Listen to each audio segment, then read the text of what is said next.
வணக்கம். ஜெம் செய்திகளுக்காக நான் அரசு. இந்திய நேரப்படி காலை 8:30 மணி செய்திகள்.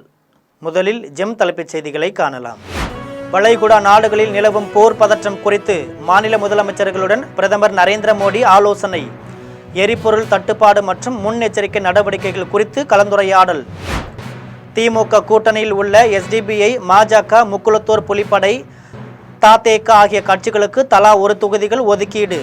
திமுக தலைவர் மு.க. ஸ்டாலின் முன்னிலையில் கையொப்பந்தம்.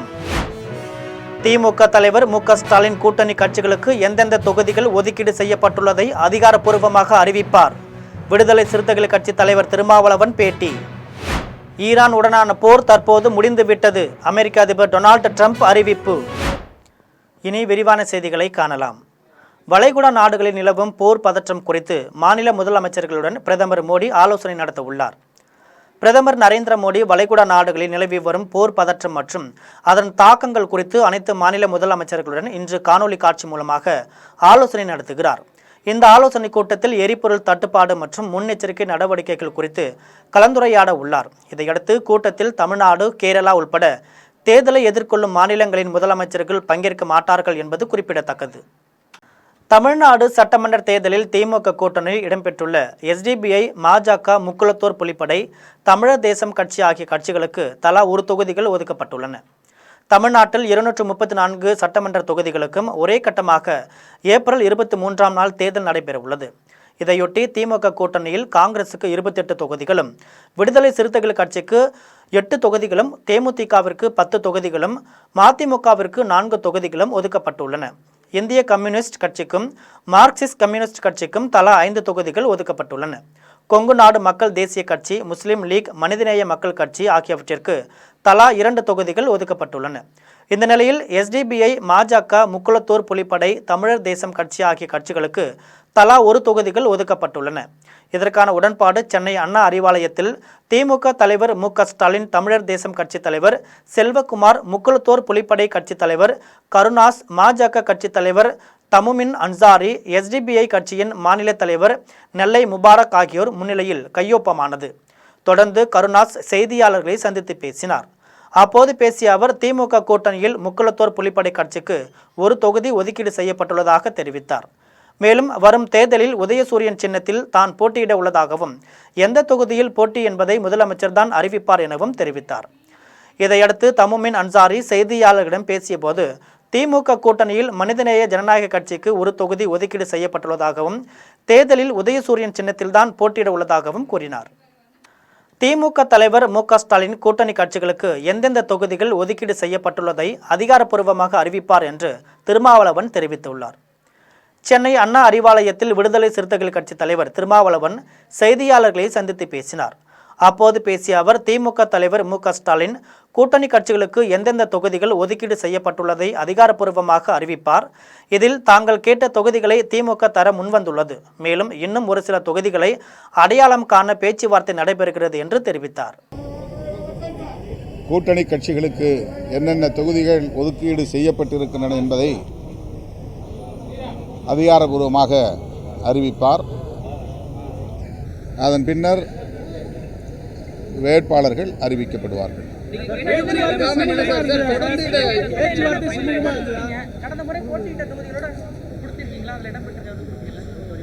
அதெல்லாம் பேச்சுவார்த்தை குழுவினோடு தான் பேச முடியும், வெளிப்படையாக பேச முடியாது. நாங்கள் கேட்ட தொகுதிகளையும் அவர்கள் தர முன்வந்திருக்கிறார்கள். இன்னும் ஒரு சில தொகுதிகள் இறுதி செய்ய வேண்டிய நிலையில் உள்ளது. ஆகவே நாளை அனைத்து தொகுதிகளையும் அடையாளம் கண்டு கையொப்பமிடுவோம். இது ஒன்றும் எழுபறியெல்லாம் இல்லை. 12 கிட்டத்தட்ட 20 கட்சிகள் மேலே இருக்குன்னா ஒவ்வொருத்தரும் ஒரு தொகுதியை கேட்பாங்க. அப்போது அந்த கட்சிகளுக்கு உரிய பதிலை தர வேண்டியது திமுகவுடைய கடமை. ஆகவே பொறுமையாக நிதானமாக பேச்சுவார்த்தை போய்கொண்டிருக்கிறது. ஈரான் உடனான போர் தற்போது முடிந்துவிட்டதாக அமெரிக்க அதிபர் டொனால்டு ட்ரம்ப் தெரிவித்துள்ளார். அமெரிக்க அமைச்சரவை கூட்டத்தில் அதிபர் டொனால்டு ட்ரம்ப் பேசிய போது, ஈரான் மத்திய கிழக்கை கைப்பற்ற முயற்சி செய்கிறது. தொடர்ந்து மனநலன் பாதிக்கப்பட்டவர்கள் கையில் அணு ஆயுதம் இருக்கக்கூடாது என்று ஈரானை மறைமுகமாக விமர்சித்தார். மேலும் ஈரான் தங்களுடன் பேச்சுவார்த்தை நடத்த விரும்புகிறது என்று மீண்டும் தெரிவித்தார். இதையடுத்து ஈரானுடனான போர் தற்போது முடிந்துவிட்டதாக தெரிவித்தார். ஈரான் அமெரிக்கா இடையே நடந்து வரும் போரால் ஒட்டுமொத்த உலகமே பாதிக்கப்பட்டுள்ள நிலையில் பிரதமர் மோடி தலைமையில் அச்சமின்றி இந்தியா இருப்பதாக உத்தரப்பிரதேச முதலமைச்சர் யோகி ஆதித்யநாத் தெரிவித்துள்ளார். உத்தரப்பிரதேசம் கோரக்பூரில் நடந்த நிகழ்ச்சியில் பேசிய மாநில முதலமைச்சர் யோகி ஆதித்யநாத் உலக நாடுகளில் உள்ள சூழலையும் இந்தியாவிற்குள் காணப்படும் சூழலையும் ஒப்பிட்டு மக்களுக்கு சுட்டிக்காட்டி பேசினார். ஈரான் இஸ்ரேல் இடையேயும் ஈரான் அமெரிக்கா இடையேயும் நடந்து வரும் போரால் ஒட்டுமொத்த மத்திய கிழக்கும் பாதிக்கப்பட்டுள்ளதாக தெரிவித்தார். ஏறக்குறைய ஒட்டுமொத்த உலகமே பாதிக்கப்பட்டுள்ளதாக கூறிய அவர், நிலையற்ற தன்மையால் உலக நாடுகள் சிக்கியுள்ள சூழலில் பிரதமர் மோடி தலைமையின் கீழ் இந்தியா பாதுகாப்பான பாதையில் செல்வதாக தெரிவித்தார். இந்தியாவிற்குள் நாம் எல்லோரும் பாதுகாப்பாக இருப்பதாகவும் யோகி ஆதித்யநாத் தெரிவித்தார். நாட்டின் 120 மாவட்டங்களில் 500 வட்டாரங்களில் தனியாருடன் இணைந்து ஓட்டுநர் பயிற்சி பள்ளிகளை தொடங்க அரசு திட்டமிட்டுள்ளதாகவும் இதன் மூலம் அடுத்த 5 ஆண்டுகளில் 1 கோடி வேலைவாய்ப்புகளை உருவாக்க உள்ளதாகவும் மத்திய அமைச்சர் நிதின் கட்கரி தெரிவித்துள்ளார். டெல்லியில் சாலை பாதுகாப்பு விழிப்புணர்வு விழாவில் மத்திய சாலை போக்குவரத்து நெடுஞ்சாலைத்துறை அமைச்சர் நிதின் கட்கரி கலந்து கொண்டு நடிகர் அமீர்கானுடன் உரையாடினார். அப்போது நாட்டில் 22 லட்சம் ஓட்டுநர்கள் தேவைப்படுவதாகவும் இதற்காக தனியாருடன் இணைந்து சமூகம், பொருளாதாரம், கல்வி ஆகியவற்றில் பின்தங்கியுள்ள 120 மாவட்டங்களில் 500 வட்டாரங்களில் ஓட்டுநர் பயிற்சி பள்ளிகளை தொடங்க திட்டமிட்டுள்ளதாக கூறினார். இதன் மூலம் 1 கோடி வேலைவாய்ப்புகளை உருவாக்க முடியும் என்றும் தெரிவித்தார்.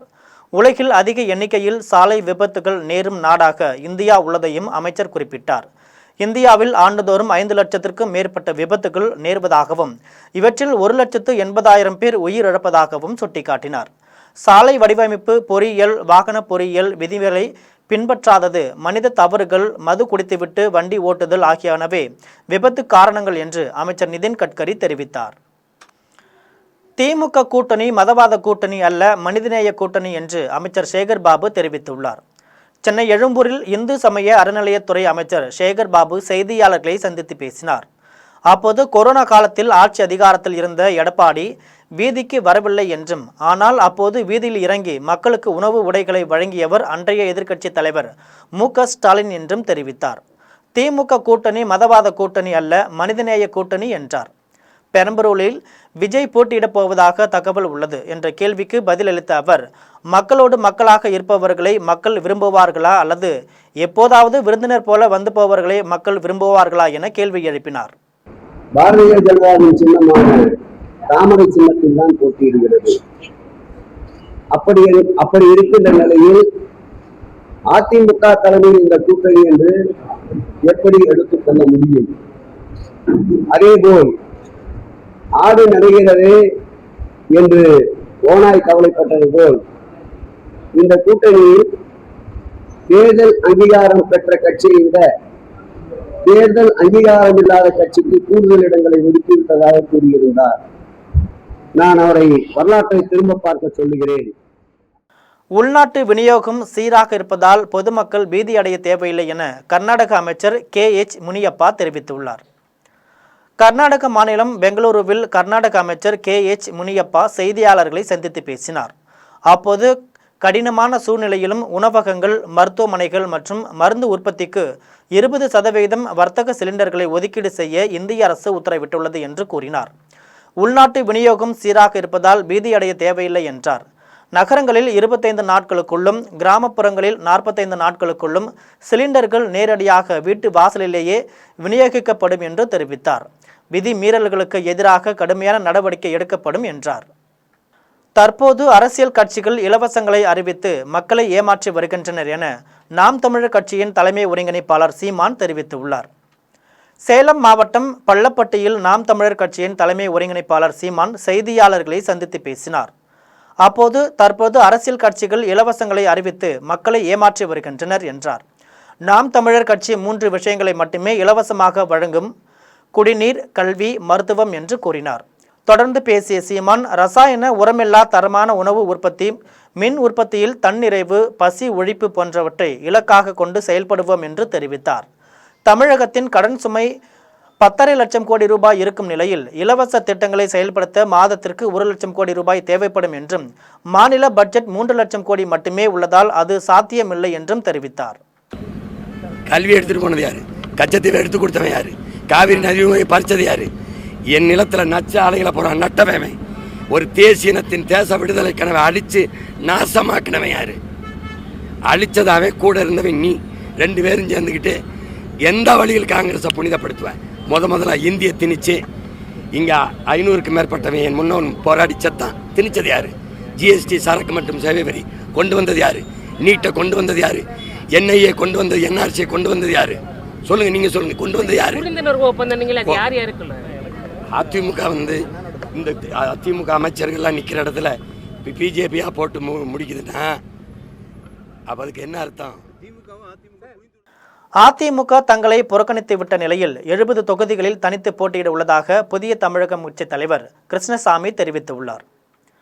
கோவையில் செய்தியாளர்களிடம் பேசிய கிருஷ்ணசாமி, தமிழகத்தில் லஞ்சம், ஊழல், போதையற்ற ஒரு நல்லாட்சி அமைய வேண்டும் என்றும் அந்த ஆட்சியில் அதிகாரத்தில் பங்கு இருக்க வேண்டும் என்றும் தெரிவித்தார். சட்டமன்ற தேர்தலில் கூட்டணிக்காக பலமுறை அதிமுகவினரை சந்தித்து பேசியதாகவும் அந்த பேச்சில் எந்த முன்னேற்றமும் ஏற்படவில்லை என்றும் தெரிவித்தார். தேவேந்திர குல வேளாளர் மக்கள் அதிமுக தங்களை புறக்கணித்து விட்டதாக மிகுந்த மனவேதனை அடைந்துள்ளதாகவும் ஆனால் 70 தொகுதிகளில் தனித்து போட்டியிட உள்ளதாகவும் தெரிவித்தார். 300க்கும் மேற்பட்ட புதிய தமிழகம் கட்சியினுடைய நிர்வாகிகளுடன் நேர்காணல் நடைபெற்றிருக்கிறது. நேற்று 6 மாவட்டங்களிலும் இன்று 15 மாவட்ட நிர்வாகிகளிடத்திலும் இந்த நேர்காணல் நடைபெற்றிருக்கிறது. இந்த 2 நாள் நேர்காணலில் ஏறக்குறைய 60 மிக முக்கியமான பொது தொகுதிகள் மற்றும் ரிசர்வ் தொகுதிகளை அடையாளம் கண்டு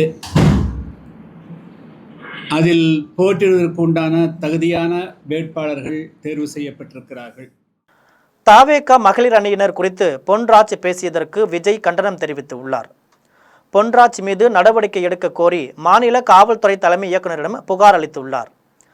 தாவேகா மகளிர் அணியினரை பொன்ராஜ் இழிவாக பேசியிருந்தார். இதற்கு கண்டனம் தெரிவித்து தாவேகா தலைவர் விஜய் வெளியிட்டுள்ள அறிக்கையில், தன் அம்மா, அக்கா, தங்கைகளை தரக்குறைவான சொல்லனோ வார்த்தையால் திமுகவின் ஆதரவாளராக செயல்பட்டு வரும் கைகூலி ஒருவர் வாய்க்கு வந்தபடி விமர்சித்துள்ளதாக தெரிவித்துள்ளார். திமுக தலைமையிலான அரவணைப்பிலும் ஆதரவிலும் இத்தகைய ஆதாய சூதாடிகள் செயல்படுவதாக குறிப்பிட்டுள்ளார். இது போன்றவர்கள் மீது எந்த நடவடிக்கையும் எடுக்காத திமுக அரசுக்கும் கண்டனம் தெரிவித்துள்ளார்.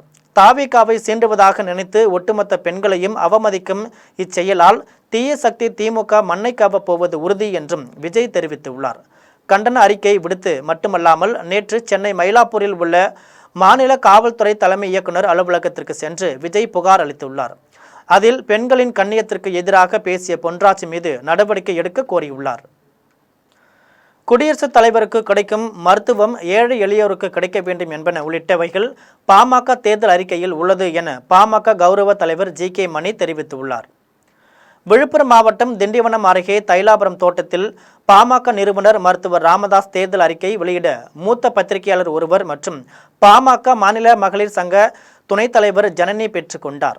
இதன் பின்னர் அவர் செய்தியாளர்களை சந்தித்து பேசிய போது, பாமகவின் தேர்தல் அறிக்கையில் ஒவ்வொரு தனி மனிதன், குடும்பத்தின் வளர்ச்சி, நாட்டின் வளர்ச்சி என்றார். வேட்பாளர் பட்டியல் விரைவில் வெளியிடப்படும் என்றும், கூட்டணி கட்சி தலைவர் சசிகலாவுடன் பேசி போட்டியிடும் கட்சிகளுக்கு எத்தனை தொகுதியிலும் போட்டியிடுவது குறித்து முடிவெடுக்கப்படும் என்றும் செய்தியாளர்களின் கேள்விகளுக்கு ராமதாஸ் பதில் அளித்தார். இந்நிகழ்வில் செயல் தலைவர் ஸ்ரீகாந்தி, கௌரவ தலைவர் ஜி.கே. மணி ஆகியோர் கலந்து கொண்டனர். இதன் பின்னர் ஜி.கே. மணி பேசிய போது, வன்னியர்களுக்கான 10.5% இட ஒதுக்கீடு, வேளாண் உற்பத்தி பொருட்களுக்கு கட்டுப்படியான விலையை ஆண்டுதோறும் நிர்ணயம் செய்ய வேண்டும், குடியரசுத் தலைவருக்கு கிடைக்கும் மருத்துவம் ஏழை எளியோருக்கு கிடைக்க வேண்டும் என்பன உள்ளிட்டவைகள் இந்த தேர்தல் அறிக்கையில் கூறப்பட்டுள்ளது என்று தெரிவித்தார். உங்களுக்காக போராடும் என்பதை ஏற்று நடைபெற உள்ள சட்டமன்ற தேர்தலில் என் சார்பில் போட்டியிடும் வேட்பாளர்களை ஆதரித்து வாக்களித்து வெற்றி பெற செய்ய வேண்டும் என அன்போடும்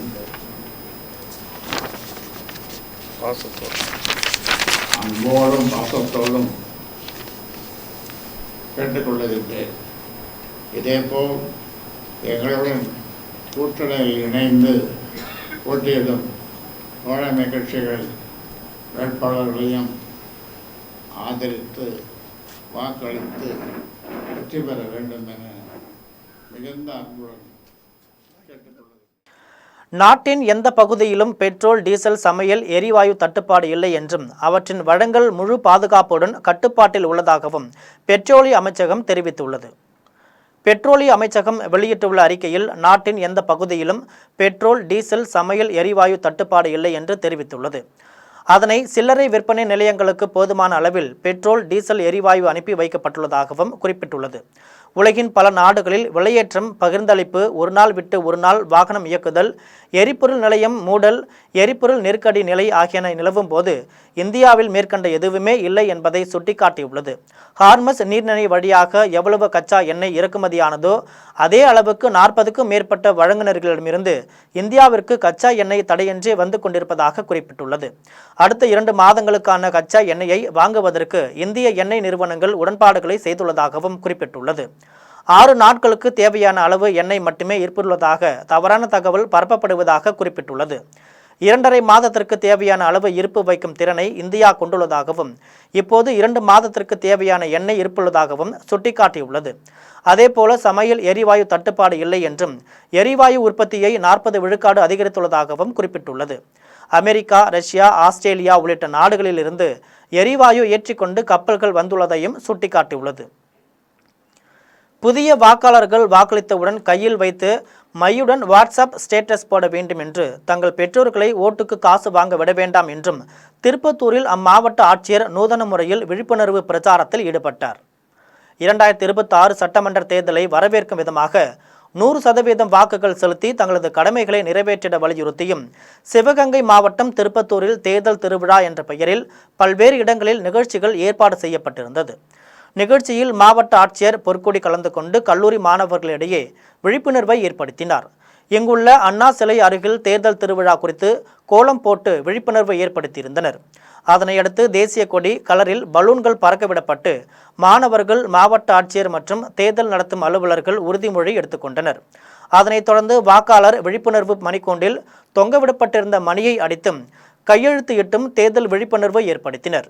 மேலும் ஒருவருக்கு ஒருவரும் வாக்கு செலுத்திய பின்னர் மையிட்ட விரலோடு வாட்ஸ்அப் ஸ்டேட்டஸ் வைத்துக் கொள்ள வேண்டும் என அவர் கேட்டுக்கொண்டார். வாக்களிப்பதன் அவசியம் குறித்து தனியார் கல்லூரி மாணவிகளின் விழிப்புணர்வு பேரணி நடைபெற்றது. அரியலூர் மாவட்டம் வரதராஜன்பேட்டை தனியார் மகளிர் கல்லூரியில் வாக்காளர் விழிப்புணர்வு பேரணி நடைபெற்றது. ஜெயங்கொண்டம் சட்டமன்ற தொகுதி தேர்தல் அலுவலர் மற்றும் வருவாய் கோட்டாட்சியர் மனோகரன் தலைமையில் நடைபெற்ற இந்த நிகழ்ச்சியில் 100% வாக்களிப்பது தொடர்பான ரங்கோலி மற்றும் வாக்காளர் உதவி எண் 1950 கல்லூரி மாணவிகள் மூலம் வடிவமைத்து விழிப்புணர்வு ஏற்படுத்தினர். கல்லூரி முதல்வர், ஆசிரியர்கள் உள்ளிட்ட 200க்கும் மேற்பட்டோர் பங்கேற்றனர். வந்தவாசியில் 100 விழுக்காடு வாக்குப்பதிவை வலியுறுத்தி வட்டாட்சியர் அலுவலகமும் தனியார் கோச்சிங் சென்டரும் இணைந்து விழிப்புணர்வு பதாகையில் கையெழுத்து இடும் நிகழ்ச்சி நடைபெற்றது. திருவண்ணாமலை மாவட்டம் வந்தவாசியில் 100 விழுக்காடு வாக்குப்பதிவை வலியுறுத்தி வட்டாட்சியர் அலுவலகமும் தனியார் கோச்சிங் சென்டரும் இணைந்து விழிப்புணர்வு பதாகையில் கையெழுத்து இடும் நிகழ்ச்சி நடைபெற்றது. இதில் உதவி தேர்தல் நடத்தும் அலுவலர் ஜெயவேல் தலைமை வகித்தார். இதன் பின்னர் அனைவரும் வாக்களிப்போம் என கூறி உறுதிமொழி ஏற்றனர். இந்நிகழ்வில் தேர்தல் துணை வட்டாட்சியர் சோமசுந்தரம், துணை வட்டாட்சியர் மலர்விழி, வருவாய் ஆய்வாளர் லோகேஷ் உள்ளிட்ட ஏராளமானோர் கலந்து கொண்டனர். குலசேகரத்தில் உள்ள தனியார் நர்சிங் கல்லூரி மற்றும் தனியார் அமைப்பு சார்பில் போதை மற்றும் சாலை பாதுகாப்பு விழிப்புணர்வு பேரணி நடைபெற்றது. கன்னியாகுமரி மாவட்டம் குலசேகரத்தில் உள்ள தனியார் நர்சிங் கல்லூரி மற்றும் தனியார் அமைப்பு சார்பில் போதை மற்றும் சாலை பாதுகாப்பு விழிப்புணர்வு பேரணி நடைபெற்றது. இப்பேரணியை மருத்துவர் விஜயகுமார் தொடங்கி வைத்தார். இதில் மாணவ மாணவிகள் போதைக்கு எதிரான கோஷங்கள் மற்றும் பதாதைகள் கையில் ஏந்தி கொண்டு பேரணியில் ஈடுபட்டனர். நிகழ்ச்சியில் தக்கலை போக்குவரத்து காவல் ஆய்வாளர் அசோக் சாலை பாதுகாப்பு விதிமுறைகள் தொடர்பாக பொதுமக்களுக்கு விளக்கம் அளித்தார். இந்நிகழ்வில் கல்லூரி முதல்வர் சோப்னா, கல்லூரி தாளாளர் கௌரங் கிருஷ்ணன் ஆகியோர் கலந்து கொண்டனர். மாவட்டம் Kulasekaram Shri Ramakrishna college of nursing மற்றும் ஏசிஐ களியக்காவிளை இணைந்து இன்று road safety and drug awareness rally ஒன்றை நடத்தியது.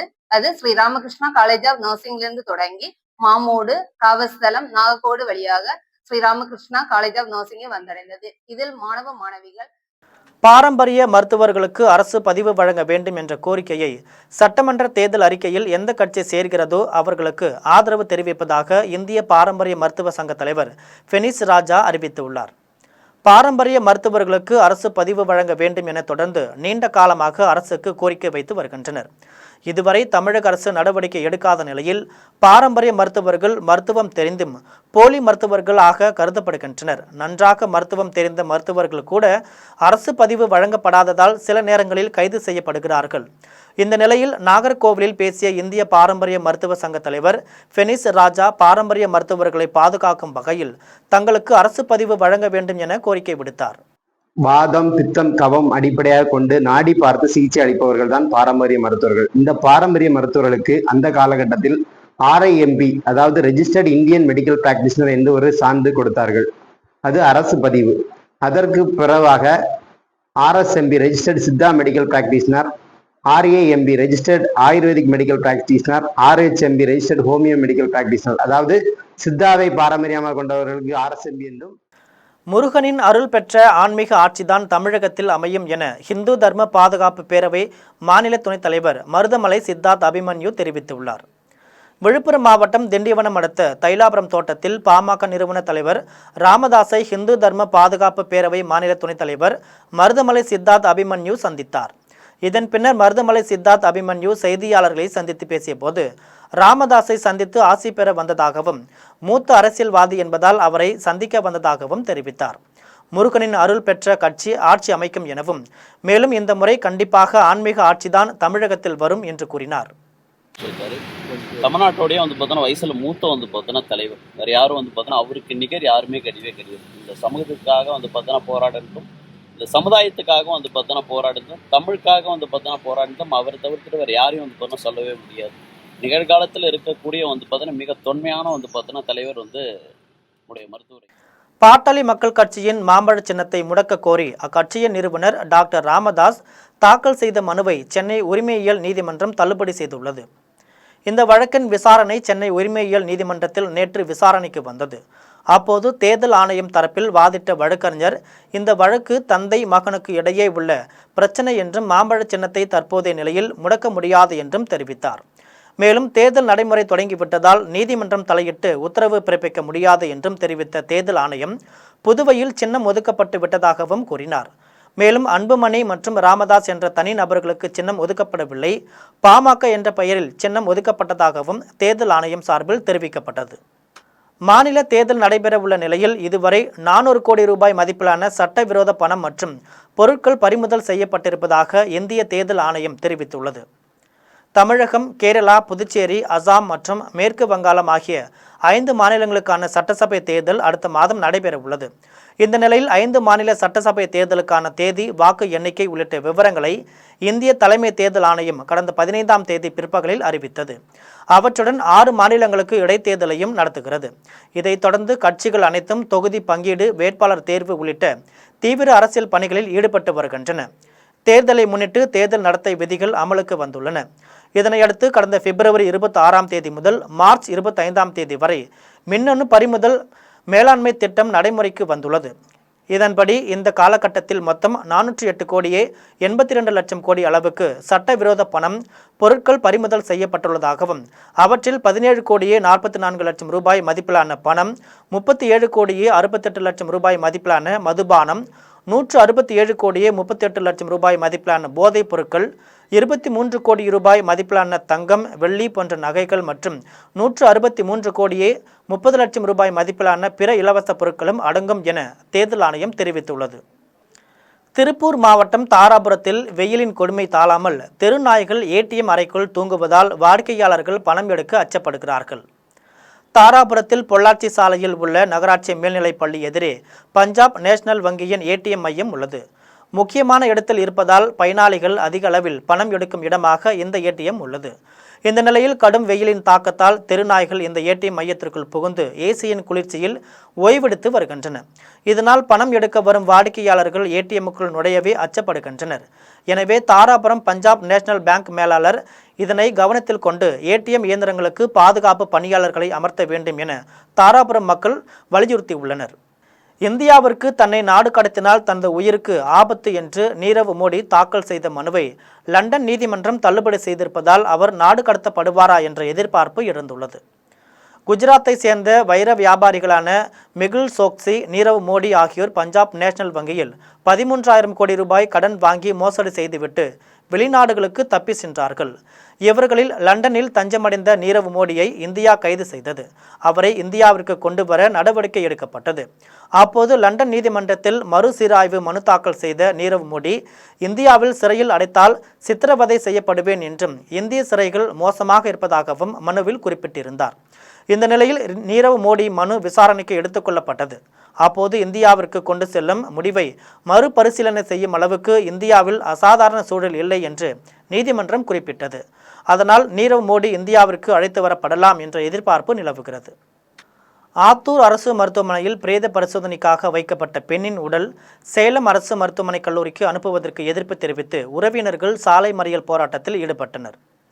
பெரம்பலூர் மாவட்டம் தழுதாலையை சேர்ந்தவர்கள் சுரேஷ், அருணாதேவி தம்பதியர். இதில் அருணாதேவி கர்ப்பிணியாக இருந்த நிலையில் கடந்த 2ஆம் தேதி சேலம் மாவட்டம் கெங்கவள்ளி தனியார் மருத்துவமனையில் அனுமதிக்கப்பட்டு அறுவை சிகிச்சை மூலம் குழந்தை பிறந்துள்ளது. இதையடுத்து அருணாதேவிக்கு திடீரென உடல்நலக் குறைவு ஏற்பட்டதால் உடனடியாக கெங்கவள்ளி குழந்தை பிறந்த அதே தனியார் மருத்துவமனையில் சிகிச்சைக்காக அனுமதிக்கப்பட்டார். இதில் அதிக இரத்தப்போக்கு காரணமாக அந்த பெண் உயிரிழந்ததாக கூறப்படுகிறது. உடனடியாக உடலை மீட்டு கெங்கவள்ளி காவல்துறையினர் உடற்கூறாய்வுக்காக ஆத்தூர் அரசு மருத்துவமனைக்கு அனுப்பி வைத்தனர். தொடர்ந்து ஆத்தூர் அரசு மருத்துவமனையில் சந்தேக மரணம் என்பதால் உடற்கூறாய்வு செய்ய முடியாது என மருத்துவர்கள் தெரிவித்து சேலம் அரசு மருத்துவக் கல்லூரிக்கு அனுப்பப்படுவதாக உறவினர்கள் தெரிவித்தனர். இதனை கண்டித்து உறவினர்கள் மருத்துவமனை முன்பு திடீர் சாலை மறியல் போராட்டத்தில் ஈடுபட்டதால் அந்த பகுதியில் பரபரப்பு ஏற்பட்டது. தகவல் அறிந்து வந்த ஆத்தூர் காவல்துறையினர் போராட்டக்காரர்களிடம் பேச்சுவார்த்தையில் ஈடுபட்டு நடவடிக்கை எடுப்பதாக உறுதியளித்ததன் பேரில் அங்கிருந்து அனைவரும் கலைந்து சென்றனர். இதனால் அந்த பகுதியில் 1 மணி நேரத்திற்கு மேலாக போக்குவரத்து பாதிப்பு ஏற்பட்டது. கர்ப்பிணி பெண்ணுக்கு குழந்தை பிறந்த 23 நாட்களில் பெண் உயிரிழந்த சம்பவம் அந்த பகுதியில் மக்களிடையே பெரும் சோகத்தை ஏற்படுத்தியுள்ளது. வங்கதேசத்தில் பயணிகளுடன் சென்ற பேருந்து திடீரென ஓட்டுநரின் கட்டுப்பாட்டை இழந்து ஆற்றில் தலைக்குப்புற கவிழ்ந்து குழந்தைகள் உட்பட 23 பேர் பலியானார்கள். வங்கதேசத்தின் ராஜ்பரி மாவட்டத்திலிருந்து அரசு பேருந்து ஒன்று பயணிகள் 40 பேருடன் தலைநகர் டாக்கா நோக்கி நேற்று மாலை 5 மணி அளவில் சென்று கொண்டிருந்தது. அப்போது டாலடியா என்ற இடத்தின் அருகே ஓடும் பத்மா ஆற்றின் பாலத்தில் சென்றபோது அந்த பேருந்து திடீரென ஓட்டுநரின் கட்டுப்பாட்டை இழந்து ஆற்றில் பாய்ந்தது. இந்த விபத்தில் சிக்கி 23 பயணிகள் ஆற்று நீரில் மூழ்கி உயிரிழந்தனர். இவர்களில் 23 பேரது உடல்கள் மீட்கப்பட்டுள்ளன. அவற்றில் 11 பெண்கள், 6 ஆண்கள் மற்றும் 5 குழந்தைகளின் உடல்கள் அடக்கம். இதனிடையே பேருந்து விபத்துக்கான காரணம் குறித்து விசாரணை நடத்த அந்நாட்டு பிரதமர் தாரிக் ரஹ்மான் உத்தரவிட்டுள்ளார். வாலாஜாப்பேட்டையில் உள்ள ஏகாம்பரநாதர் கோவிலில் பங்குனி மாத பிரமோற்சவ தேர் திருவிழாவை முன்னிட்டு தேரை அழகுபடுத்தும் பணி மும்முரமாக நடைபெறுகிறது. ராணிப்பேட்டை மாவட்டம் வாலாஜாப்பேட்டையில் உள்ள ஏகாம்பரநாதர் கோவிலில் பங்குனி மாத பிரமோற்சவ தேர் திருவிழாவை முன்னிட்டு பிரம்மாண்ட உயர பெரிய தேரினை தொழிலாளர்கள் அழகுபடுத்தும் பணியில் தீவிரமாக ஈடுபட்டனர். இதனையடுத்து வீதி உலா வரும் வாகனங்களை சரி செய்யும் பணியிலும் தேரின் மீது அமர்ந்திருக்கும் சிம்மம், குதிரை, யானை, ஆளி உள்ளிட்ட பல்வேறு உருவங்களுக்கு நிறைய வண்ணங்களில் வர்ணம் பூசும் வேளையில் அப்பகுதியைச் சேர்ந்த இளைஞர்கள் ஏராளமானோர் மும்முரமாக ஈடுபட்டனர். இன்று முதல் மேற்கு தொடர்ச்சி மலை மாவட்டங்களில் மழை பெய்யக்கூடும் என்று சென்னை வானிலை ஆய்வு மையம் தெரிவித்துள்ளது. இன்று மேற்கு தொடர்ச்சி மலை மாவட்டங்களில் ஓரிரு இடங்களில் லேசான மழை பெய்யக்கூடும் என்றும் மார்ச் 29, 30 ஆகிய நாட்களில் மேற்கு தொடர்ச்சி மலை மாவட்டங்களில் ஓரிரு இடங்களில் லேசானது முதல் மிதமான மழை பெய்யக்கூடும் என்றும் குறிப்பிட்டுள்ளது. மார்ச் 31, ஏப்ரல் 1 ஆகிய நாட்களில் தென் தமிழக கடலோர மாவட்டங்கள், மேற்கு தொடர்ச்சி மலை மாவட்டங்களில் ஓரிரு இடங்களில் லேசான மழை பெய்யக்கூடும் என்றும் வானிலை ஆய்வு மையம் தெரிவித்துள்ளது. மீண்டும் ஜெம் தலைப்புச் செய்திகள். வளைகுடா நாடுகளில் நிலவும் போர் பதற்றம் குறித்து மாநில முதலமைச்சர்களுடன் பிரதமர் நரேந்திர மோடி ஆலோசனை. எரிபொருள் தட்டுப்பாடு மற்றும் முன்னெச்சரிக்கை நடவடிக்கைகள் குறித்து கலந்துரையாடல். திமுக கூட்டணியில் உள்ள SDPI, பாஜக, முக்குளத்தூர் புலிப்படை, ததேக ஆகிய கட்சிகளுக்கு தலா 1 தொகுதிகள் ஒதுக்கீடு. திமுக தலைவர் மு.க. ஸ்டாலின் முன்னிலையில் கையொப்பந்தம். திமுக தலைவர் மு.க. ஸ்டாலின் கூட்டணி கட்சிகளுக்கு எந்தெந்த தொகுதிகள் ஒதுக்கீடு செய்யப்பட்டுள்ளதை அதிகாரப்பூர்வமாக அறிவிப்பார். விடுதலை சிறுத்தைகள் கட்சி தலைவர் திருமாவளவன் பேட்டி. ஈரான் உடனான போர் தற்போது முடிந்துவிட்டது. அமெரிக்க அதிபர் டொனால்டு ட்ரம்ப் அறிவிப்பு. இத்துடன் ஜெம் செய்திகள் நிறைவடைகின்றன. மீண்டும் ஜெம் செய்திகள் மதியம் 1:30 மணிக்கு. உடனுக்குடன் செய்திகளை காண GemLive.tv என்ற இணையதளத்தில் இணைந்திருங்கள். நன்றி, வணக்கம்.